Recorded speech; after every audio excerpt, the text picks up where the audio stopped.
one of the main pressure points is we have a lot of tasks that are that require elevated permissions. And before, it was the case where if someone needed something done that required elevated permissions, they'd have to reach out to our team by creating a ticket. Our team would be monitoring that and catch it on some frequency. So there's some sort of delay before that would actually get brought to the attention of the admins on the back end. Then they would execute that task. So there's inherently people involved, and there's inherently a delay of time involved. So one of the big things that we wanted to figure out is how do we make those tasks available to people where appropriate to do those tasks without having to have direct access to those credentials. So one of the things that I've built is this all user script. And this is just a very basic gathering details from a lot of different systems that pulls together, you know, who they are, where they work, what their title is, all the information about their mailbox or their phone number, and then who supports them. And then what I've done is I've gone in here and added right-click actions. So if I went in here and looked for myself real quick, in here, you can right-click on me, and then there's all these sub-menus.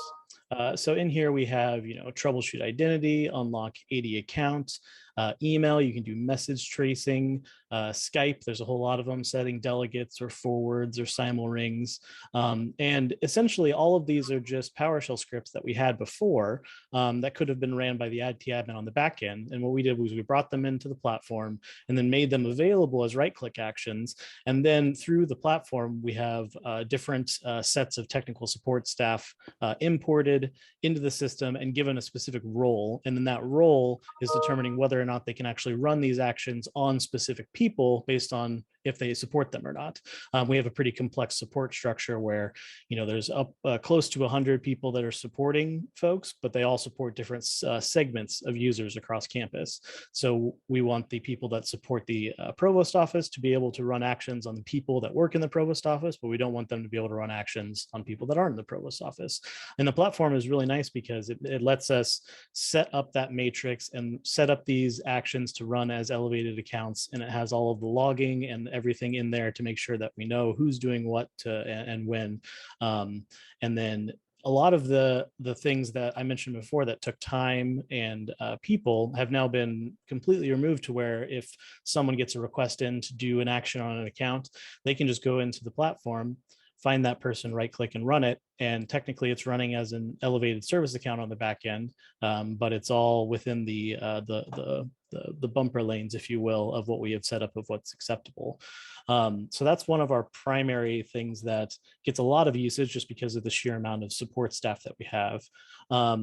Another one that Jim mentioned earlier was our AD domain admin elevation tool. This is very similar to privileged identity management in Azure, but this is on-prem with our on-prem AD infrastructure. Essentially, I just wrote a few scripts, bots in here that will just say, you know, I want to come in here and add myself as a domain admin.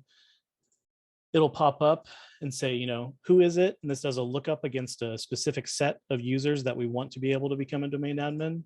How many hours, just to drop down with a number, and then the state the reason for elevating. So if we want to be able to make sure that when people are elevating to that domain admin level, that we're capturing why they're doing it, and we're also setting a timer so that it can't just be forever enabled, because that's one of the security attack vectors that we want to make sure we minimize. And then that keeps a log, and then there's another recurring one that goes in and clean up and essentially just compares, is the amount of time passed since you enabled it and the amount of hours that you said you needed it. If so, let's remove you from domain admins and then change the status on this log. So we've replicated that once. We also have a database admin manager, which is essentially the same thing. We have a large number of databases at the university and a database admin team that needs to be able to go in there and do things, but they don't need to be, they don't need to constantly have that domain ad or DB admin role. So they can come in here and elevate in a very similar manner. And then one other thing that is pretty nice that Jim mentioned is that when we were moving to email in the cloud, We built a lot of automation in the platform around, we would create a CSV and put it on a network share somewhere, and then the platform would go out and scrape that in. It would go through and create batches for migration, start those batches based on properties, and then it would even send out emails to individual users saying you're about to be moved. Then they would move them, then it would check if they are moved, and then if they are, then it send another email saying, hey, you've been moved. And then as a part of that project, we needed to be able to present that information to upper management. And one of the nice things is that you can pretty readily integrate with Power BI. And Jesse Kaufman, one of our other IT admins at the university, built this dashboard to be able to kind of just show the breakdown of all of our mailboxes, whether they were on-prem, user mailboxes, shared mailboxes, and then just the total numbers and total size for everything. And this is just a pretty simple Power BI. You can see we're 100% migrated now. Huzzah. You can, this is a pretty simple Power BI dashboard. And the thing that really made it work so well, I can kind of just show real quick in here. If I go to just any bot and I go to here to the actual script itself, and I just went in here to command builder and REST API, I can just change the syntax to Power BI and then pick this bot or whichever bot I want to target, and then just say copy command, and that will give me a command. Then I can just put it in here for now to show you. Oh, it's not in there, but it's on my clipboard. That just is in the syntax that Power BI needs, and you can just paste that into Power BI. It will connect to ReadyBots, use the REST API to gather that information, and then just import it directly into Power BI. And then you can go the extra step of creating the dashboard in Power BI, which is really helpful. And we've probably done it, 6 or 7 times now, and it's honestly a game changer in being able to just very easily, without having very much technical knowledge, to be able to pull the data from the platform and put it into Power BI and create a nice dashboard to show everyone. And then, as you can see, just in general, we've like Jim said, we have quite a few things that we've done in the platform now. It's been several years, and honestly, we've got dozens and dozens of use cases, internal IT groups that are now doing things in the platform versus running scripts themselves. We've got support staff that weren't running scripts previously, but are now able to run things because it's in the platform. And we even have a handful of instances where end users are given access to come into the system and run actions against very specific, narrow scoped things. So yeah, it's been a great tool to help us in what we're trying to do. We're getting ready to migrate 45,000 seats of Skype for Business on premise to Teams Enterprise Voice in the cloud, and we will do that with ReadyBots. We will build all of the actions in there, and then when we kick it off, it'll simply be a go in, trigger an action, it'll work, trigger bot, it'll work, and it'll be done. Yeah, and by extension, we can take that action and make it available to the support staff.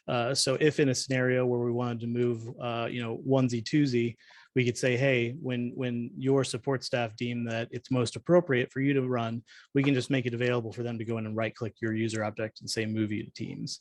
And that kind of paradigm can be used for whatever action that is scriptable with PowerShell, which is essentially just limited by your imagination.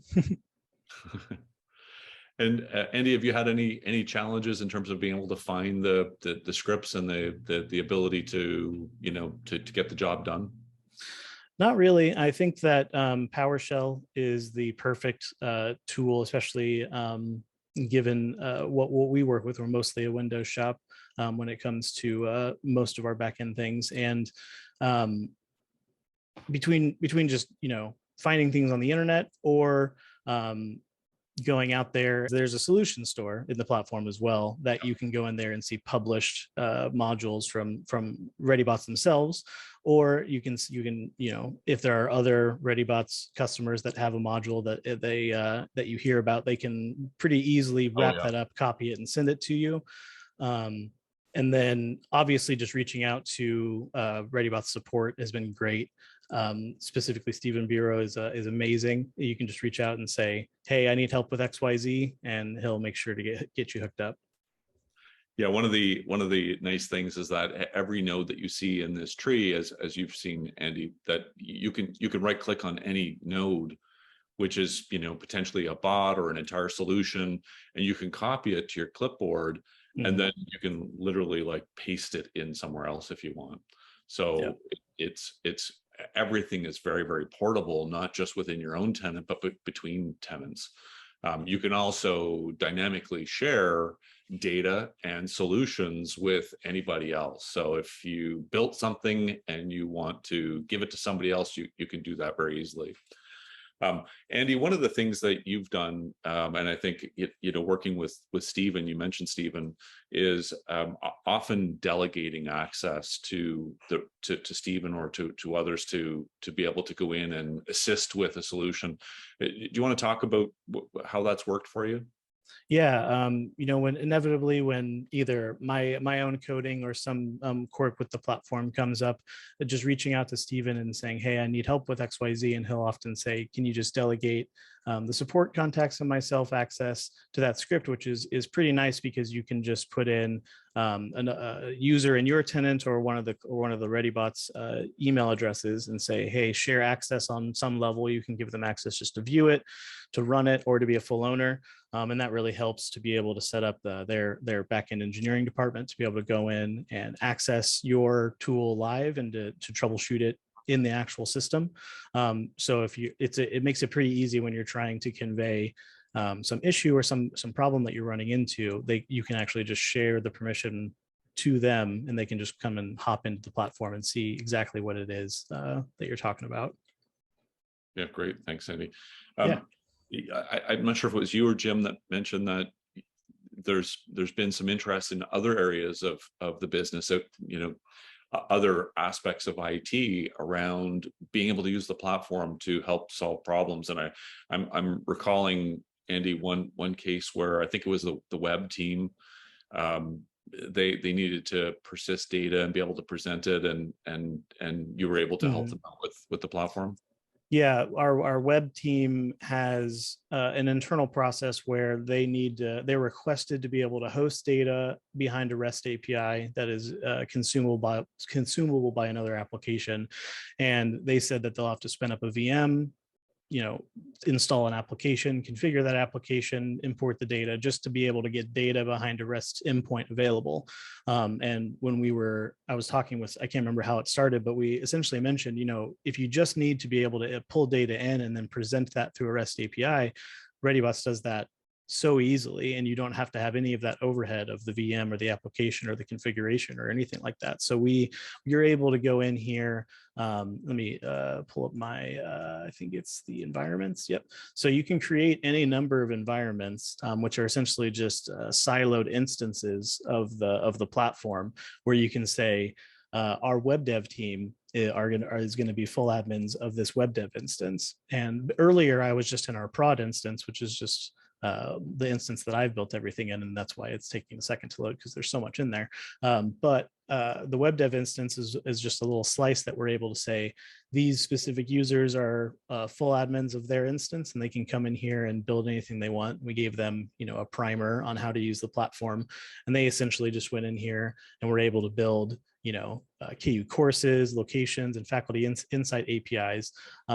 Where it is, and I guess I've alluded to it, but one of the nice things with any of the bots in here, if I just went to something, let's just say all computers, and I went to the properties of this, went to the permissions, it's already checked, but I could say allow other ReadyBots to read this bot's data, or I could come down here to REST access and say allow this bot's data to be read via REST. If I click that, and then I went in here and copied a reference to this script, it would essentially just pull in the URL in the formatting of the language that you need, either PowerShell or a couple others, and it would include, you know, the URL and the key, so you could go in there and just copy that string, paste it into your program in whichever language that is, and it's able to reach out to the system, gather that data, and bring it back in a format that's consumable. And just being able to go in here and say, one checkbox and then copy a string, that is infinitely simpler than spinning up a VM in an application and configuring it and all everything that went into their previous processes. So they've been able to save time and effort and resources on things that they do quite often, just by taking advantage of a relatively small feature within the platform, but it was huge for them.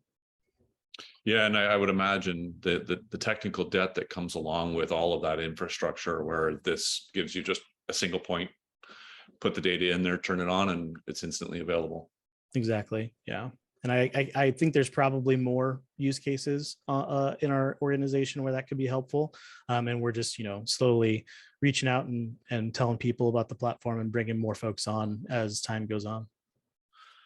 Andy, you I don't want to put you on the spot, but I know that when we did the ROI study, you had talked about a few tools that you had replaced, that you were able to eliminate as a result of having the platform in place.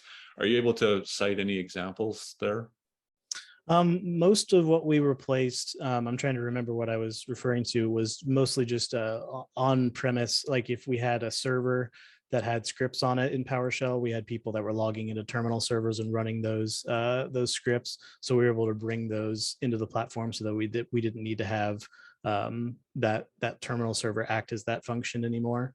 I'm trying to remember exactly what I was referring to back in the day. Maybe around BitLocker or something. There was something to do with a security split. We do have all of our well, essentially anyone familiar with BitLocker knows that there's several options available for how you obtain those keys. You can get it through Active Directory itself, which or you can do it through Azure. And one nice thing is that data is just available through the Graph API. So we built another solution in ReadyBots that just says, input a machine's name, I'll reach out to the Graph API and get that BitLocker recovery key for you. So we were able to simplify the tech experience from having to know, do I go to Active Directory for this? Do I go to Azure for this? Where do I go? And essentially from the get-go just said, for all BitLocker recovery keys, just go to ReadyBots. Go to the thing that says BitLocker recovery key, type in the machine name and hit go, and it'll go out and reach out for it for you, which was just a great thing to be able to simplify the instruction and onboarding for those support techs when we rolled out BitLocker to everything. Great. Thanks very much, Andy. Anything else you'd like to showcase? Like I said, it's an amazing platform, and it's really setting you up to be as creative as you want to be. And you can bring things in that are pre-built, or you can make your own custom scripts. So it's really a great platform.